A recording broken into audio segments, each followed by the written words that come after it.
When I stepped over the threshold of my childhood home for the first time in 10 years, its appearance struck me to the core.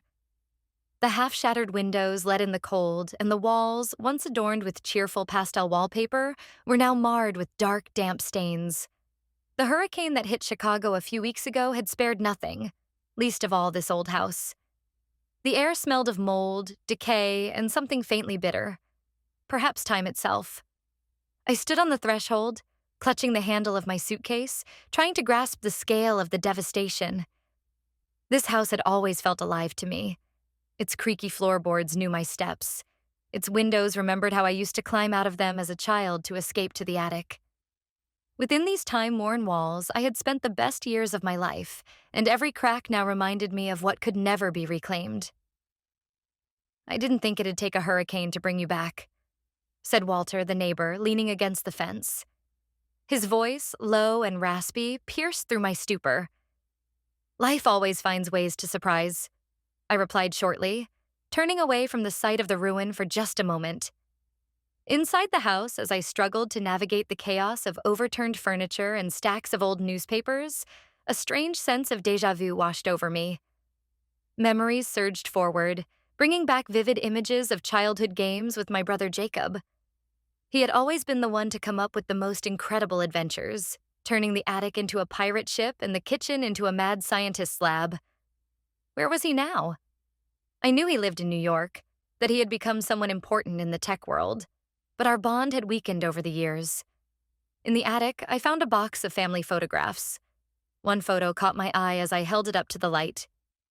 Jacob at the age of 8, his wide eyes sparkling as he held his favorite robot. That robot. Oh, how we searched for it when it went missing.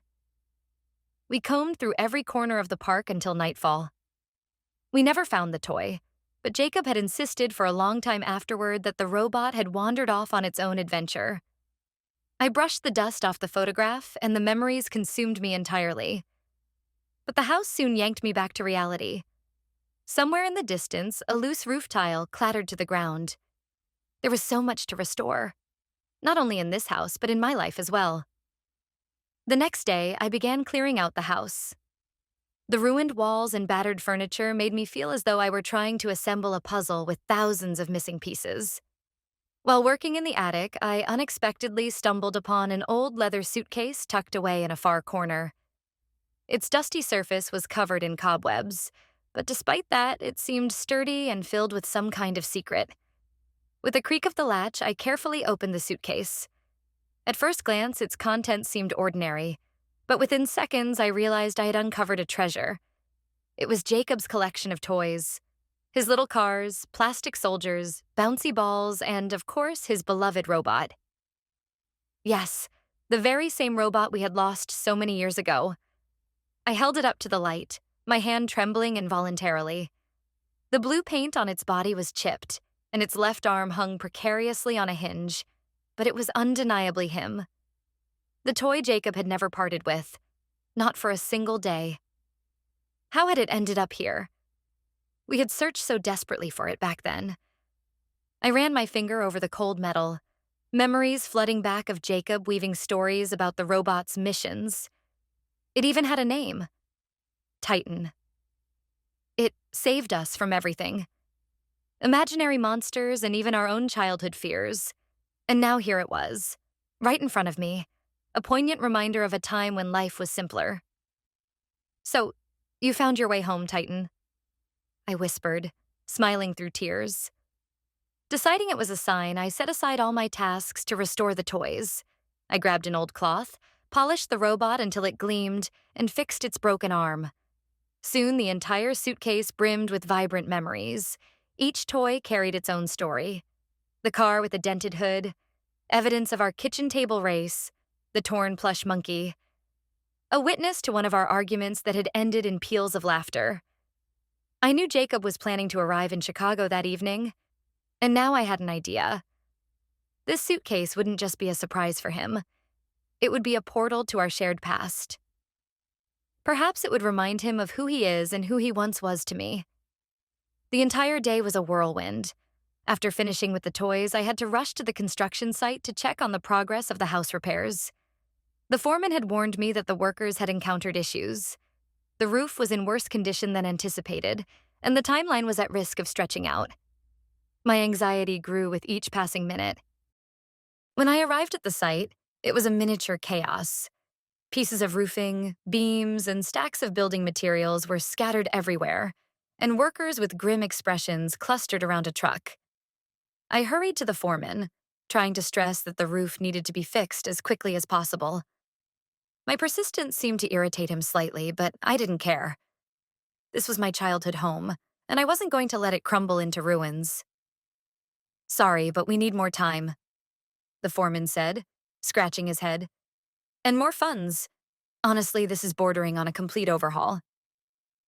I opened my mouth to protest when a voice suddenly spoke up behind me. "Look, she's just asking for a roof, not the Coliseum. Pick up the pace, man."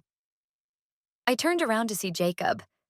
He was standing there with his arms crossed, exuding that effortless confidence that had always been so characteristic of him. He looked different. Taller, self-assured, with a light stubble on his face and a slightly tired gaze. There was an energy about him that spoke of the big city, but his smile was the same as I remembered. "Jacob, you're here? I thought you were coming this evening," I said, astonished. "I figured you were probably managing some kind of crisis. And here it is," he said, gesturing at the construction site. "And as usual, you're running the show." "Without the dramatics," I replied, unable to suppress a smile.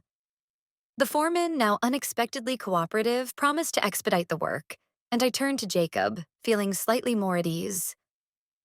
"You look different," I said, studying his tanned face. "Has New York changed you?" "It's you, Miss Boss Lady in a hard hat, who's the impressive one. I'm surprised you haven't built your own Empire State Building by now," he teased. We both laughed, and for a moment it felt as though time had rewound. "Do you remember when we built that fort out of old planks in the yard?" he asked suddenly, glancing around at the construction chaos. "Of course, except you dropped it right on my foot."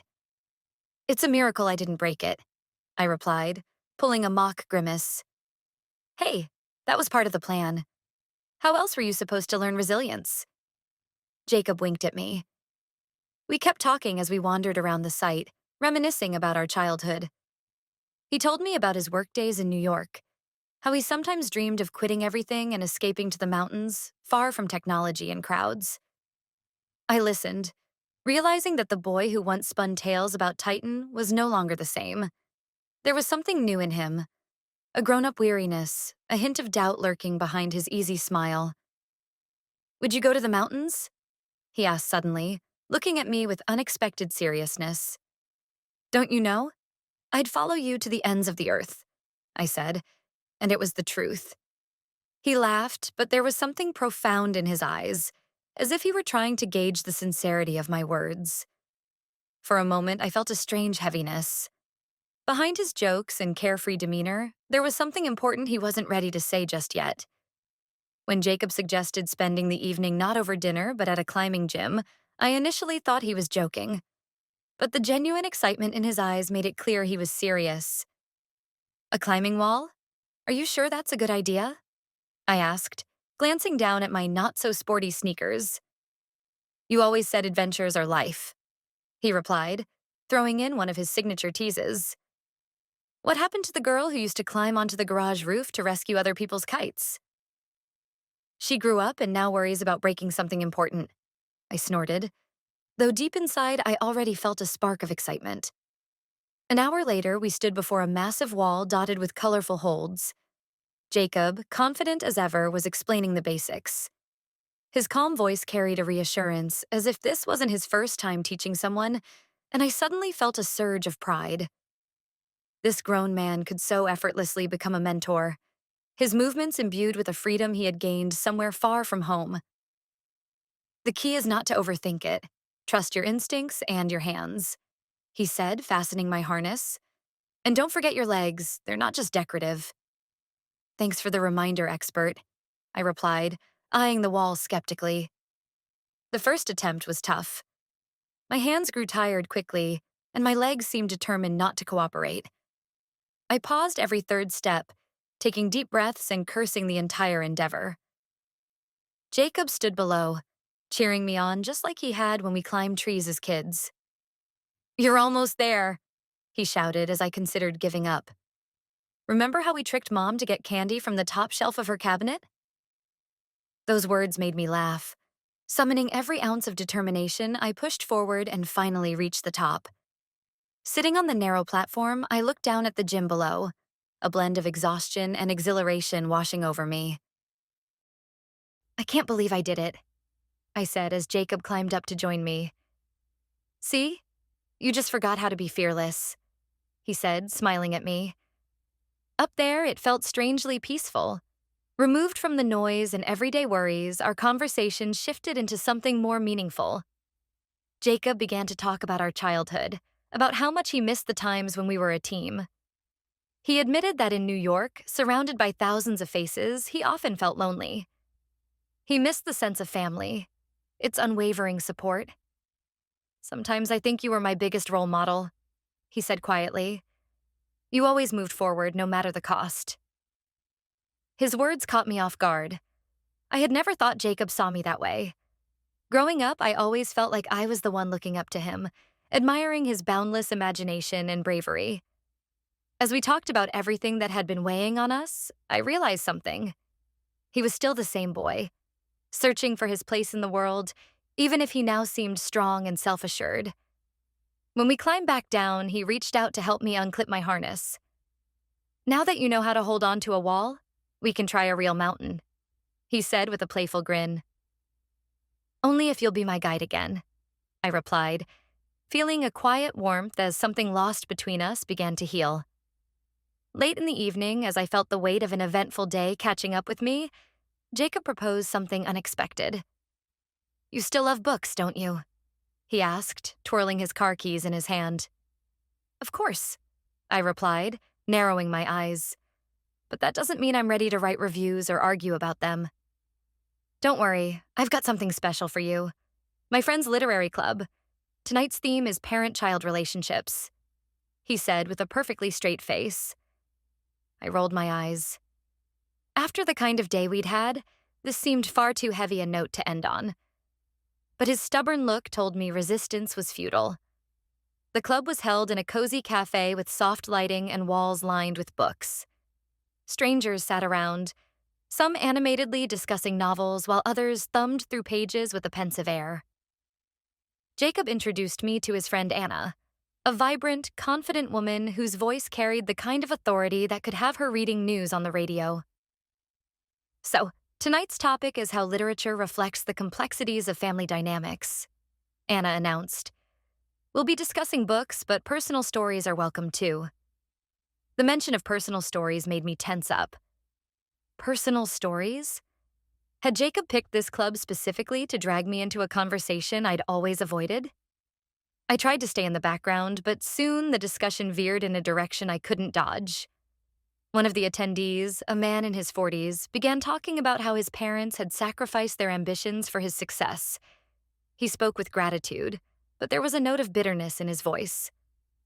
"I've always wondered what it's like to be the parent who gives up everything for their child," he said, looking toward Anna. "It can't be easy." The words hung in the air, and someone glanced at me.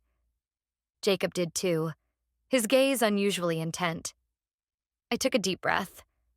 This wasn't part of my plan, but something told me staying silent was wrong. "It's not easy," I began, feeling my voice tremble slightly.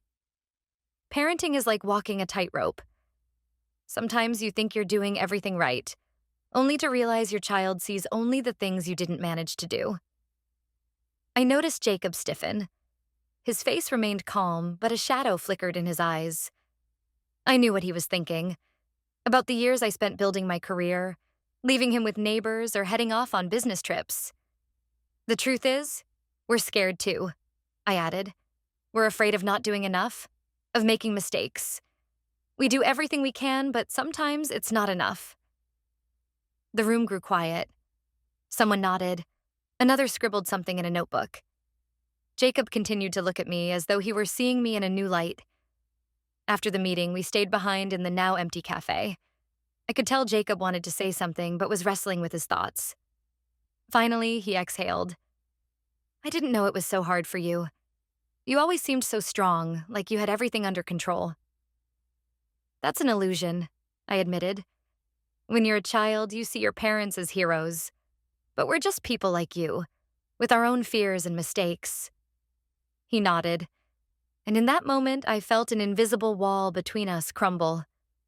The conversation I had dreaded had instead brought us closer, helping us both understand each other a little better. Chicago, cloaked in the soft glow of streetlights and a light nighttime mist, breathed a tranquil serenity. But Jacob, of course, had no intention of letting me enjoy that peace. When he suggested a city scavenger hunt, I laughed out loud. Are you serious? A nighttime scavenger hunt? Jacob, I'm not 15 anymore. That's obvious, he quipped, eyeing my business casual outfit. But I think you've forgotten what it feels like to be alive. Let me fix that. His confidence was infectious, and despite my reservations, I reluctantly agreed. We started with small clues that, as I later discovered, he had hidden in advance. The first was tucked inside an old bookstore where I used to spend my evenings curled up in the corner reading. The note read, "Your next stop, where the sky is kept in bottles." Sky in bottles? What is that supposed to mean? I asked, narrowing my eyes at him. Think it through.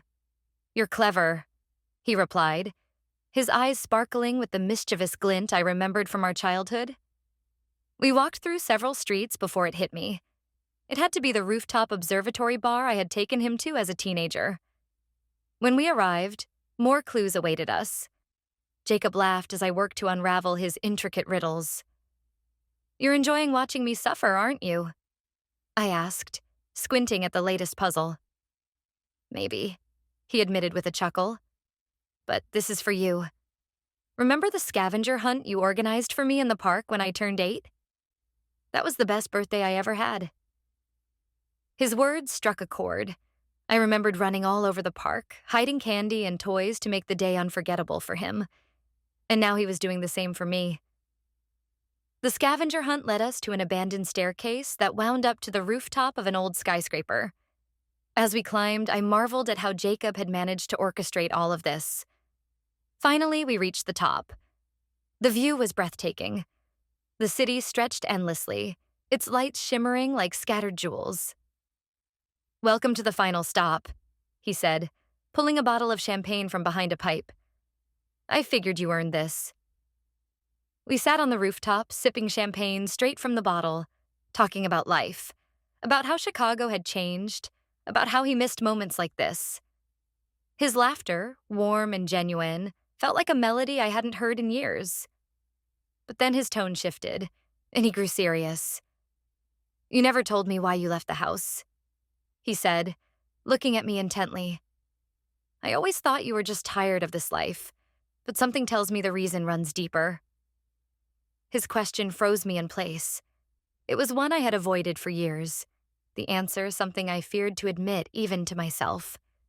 But under the starlit sky, with a bottle of champagne in hand and my brother beside me, I felt I could no longer hide. Jacob, I left because I was scared. Scared I couldn't handle it. Scared I'd let you down. Scared to admit that home was never just a place for me. It was something I could never seem to hold on to. He was silent for a long moment, then nodded.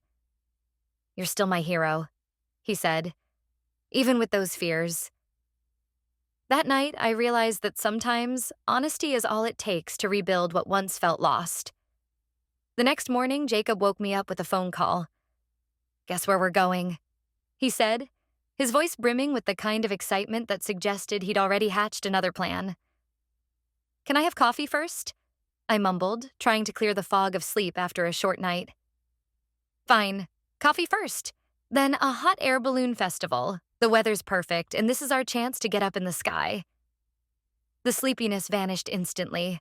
A hot air balloon festival was something I'd always dreamed of attending but had never found the time for.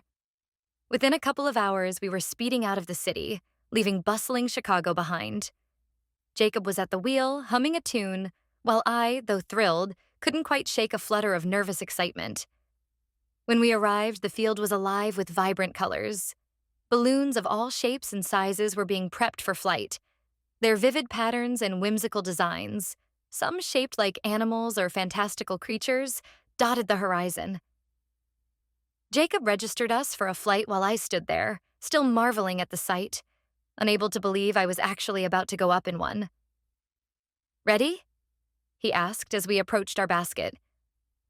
"Honestly, but when has that ever stopped me?" I replied with a grin. As the balloon began to ascend, a gentle breeze brushed my face, and the ground slowly receded beneath us. The view from above was breathtaking. Sprawling green fields, winding roads, and tiny houses stretched all the way to the horizon. Jacob stood next to me, watching my reactions with a quiet smile. "This reminds me of our kite-flying days," he said, leaning slightly against the edge of the basket. "Remember when one of them got loose and you said it just wanted to explore the world?" "Of course," I replied. "And you said one day you'd fly off to explore the world yourself. Looks like you kept that promise." "Maybe, but sometimes I feel like I flew too far." There was an unfamiliar note in his voice. We stood in silence for a while, soaking in the view until Jacob spoke again. "New York is an incredible place, but it can be lonely. Even in a crowd, you can feel completely alone." His words touched me. For the first time, he was opening up so honestly about his feelings. I realized his life in the big city was more challenging than he let on. The accomplishments he was so proud of might have come at a cost I hadn't understood. "You know, I feel lonely sometimes too," I admitted. "Even here, surrounded by all these memories, I sometimes feel like I've drifted too far from who I am." Jacob looked at me closely, then unexpectedly reached for my hand. "But you're here, and that means more than you know," he said, his voice sincere, making me smile. As the balloon began to descend, I knew this moment would stay with me forever. The flight wasn't just a journey into the sky. It was another step toward mending the bond between us. When we landed, laughing and lighthearted, I felt certain this day would become a cherished part of a new chapter in our shared story. That evening, just as it seemed our eventful day was winding down, Jacob proposed yet another adventure. "I've got 2 tickets to TEDx. And no, don't argue. You're coming with me," he declared, as if preemptively deflecting my skepticism. TEDx. Why not just a movie or dinner? I smirked, pulling on my coat. "You're really pushing the boundaries of my cultural life." "Because at dinner we wouldn't get to hear smart people talk about things that matter," he said with a wink. "And trust me, you'll love it." The event venue, a historic theater revamped into a modern presentation space, radiated charm. Massive screens, sleek lighting, and plush seats created an ambiance perfect for thought-provoking conversations. We settled into the center of the auditorium just as the host announced the evening's theme: Trust in Families, How to Sustain It in a Changing World. I glanced sideways at Jacob, but he was already focused on the stage. The talks covered a range of topics, from stories of rekindling lost connections to practical advice for building stronger family bonds. One speaker shared his journey of reconciliation, how, after decades of misunderstandings, he finally found common ground with his son. Trust isn't something that just exists. It's work. And sometimes you have to start from scratch, the speaker said, his voice steady yet deeply moving. The hardest part is owning your mistakes and accepting others. The words hit me like a tidal wave. A lump formed in my throat. How many times had I tried to convince myself that I'd done everything right? That my life with Jacob was a tale of triumph, not loss. But the truth was, I'd made mistakes too. Mistakes that had shaped him in ways I hadn't fully acknowledged. When the talk ended, Jacob turned to me with an unexpected suggestion. "Do you want to talk about this?" I asked, feeling a flicker of nervousness. His expression was thoughtful, as if he were gathering courage. "Yes," he said after a pause. "I think it's time." We stepped onto the theater's terrace where a gentle breeze stirred the cool night air. Jacob stared at the glittering lights of Chicago, silent for a long moment before finally speaking. "You know, I've always admired you. But sometimes it felt like your work mattered more to you than I did, he admitted, his voice quiet. You probably never realized, but I often felt like I couldn't compete with your goals. His words hit me like a punch to the gut. I had always believed I was doing everything possible to give him a better future. But hearing this, I realized how much I had miscalculated. Jacob, I never put work above you, I said carefully, choosing my words. But maybe I tried to make up for my fears and failures by focusing on what I could control. And I always saw you as strong, capable of handling things. Maybe that's why I didn't notice that you needed more of my time. He nodded, but I could see the doubt lingering in his eyes. I'm not saying you did something wrong, he continued. It was just hard sometimes. I felt lonely. The pain in those words cut through me. My son, my little brother, my closest friend, he had been carrying this hurt all along, and I'd been blind to it. I need you to know that I'm here for you. Always have been. Always will be. Just tell me what you need, I said, my voice trembling. He looked at me and his expression softened. It was a moment of profound importance, a turning point. We hadn't solved everything, but for the first time we had truly talked. And that was a start. The next day, while wandering through downtown Chicago, I stumbled upon an old antique shop. Its faded sign and a window crammed with an assortment of trinkets seemed to beckon me inside. Among the vintage frames, porcelain figurines, and yellowed books, I decided to look for the perfect frame for one of Jacob's toys. Titan, the robot that had become a symbol of our childhood. The shop was packed to the brim with items steeped in history. My eyes scanned the shelves until they landed on a slender wooden frame with intricate carvings. It was simple, yet elegant. Perfect for showcasing the robot as a token of the bond we were trying to rebuild. As I examined the frame, the door jingled, and Jacob walked in.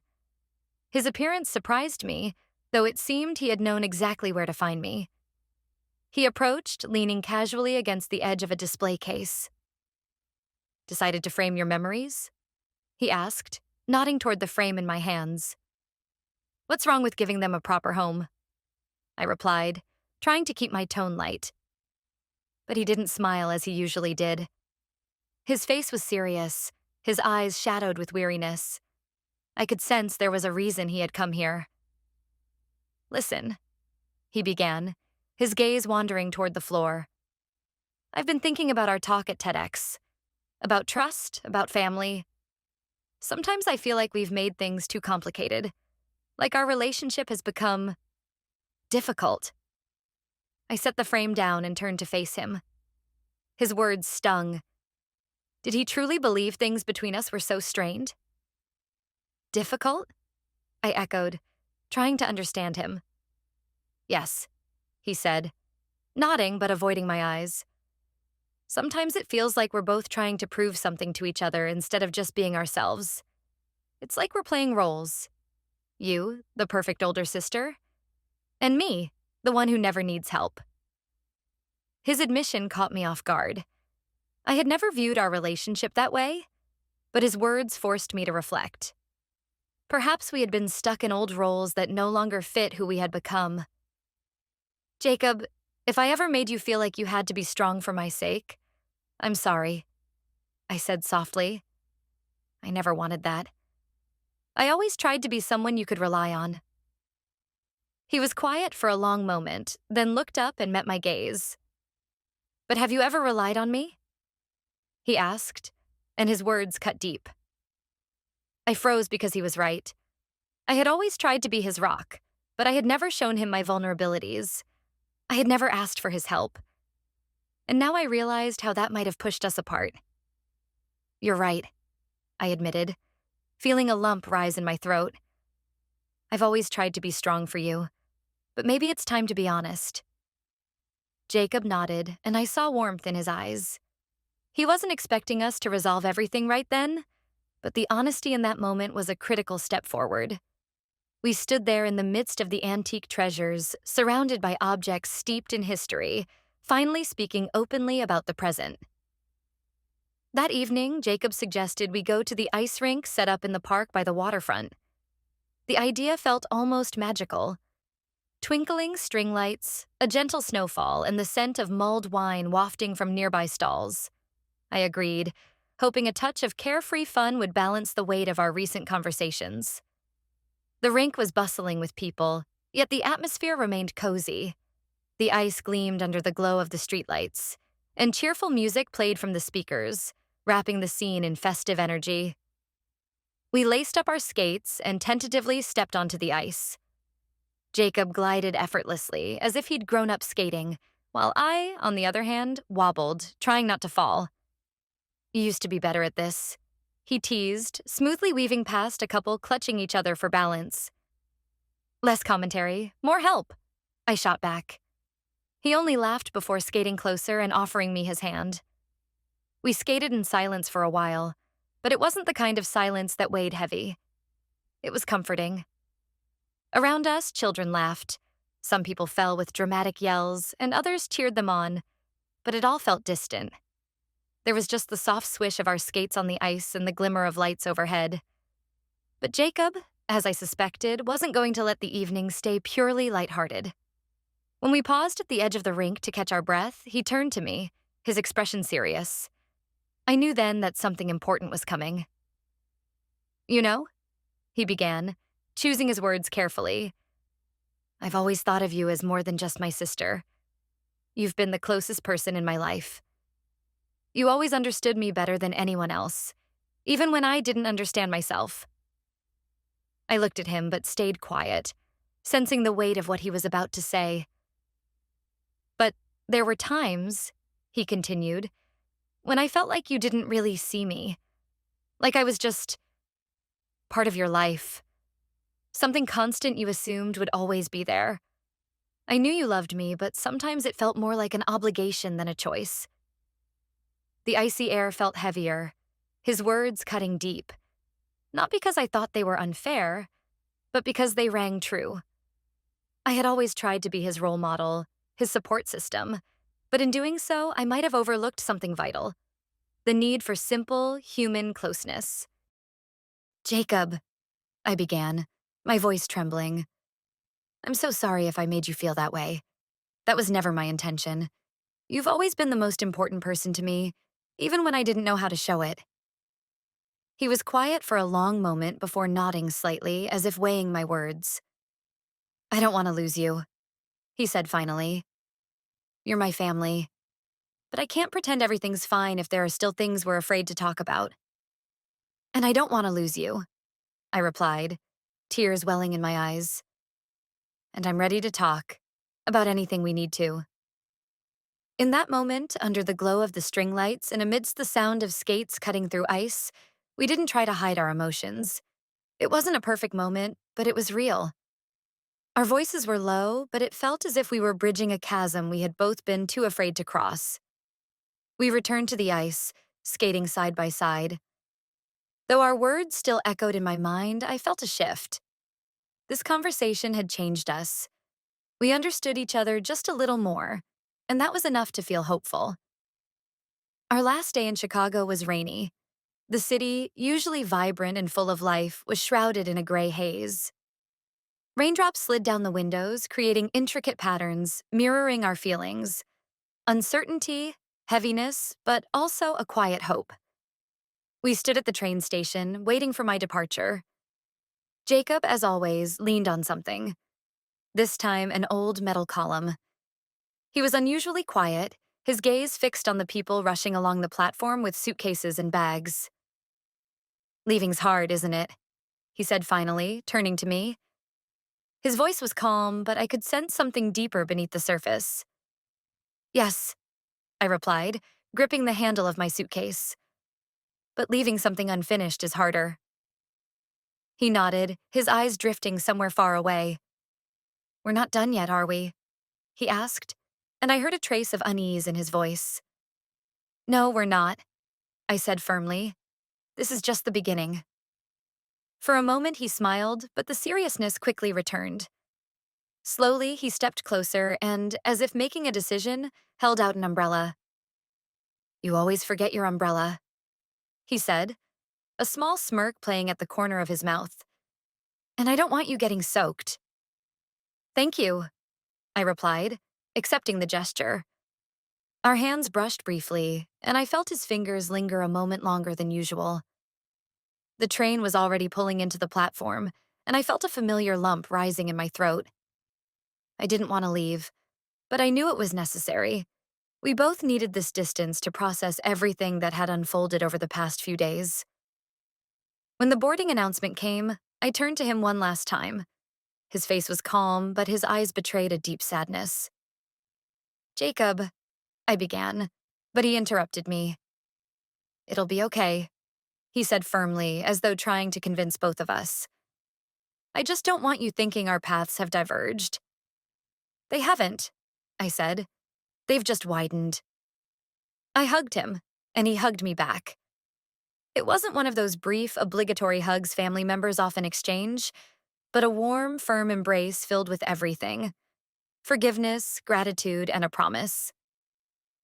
As the train began to move, I watched him through the window, standing on the platform in the rain, his hands in his pockets. He didn't move until I was out of sight. Sitting in the train car, my emotions were a jumble. Jacob and I hadn't solved all our problems or fixed the mistakes of the past. But there was something different in this goodbye. Something significant. We had given each other the chance to start anew. And despite the rain streaking the window, I smiled, knowing that many more chapters awaited in our shared story.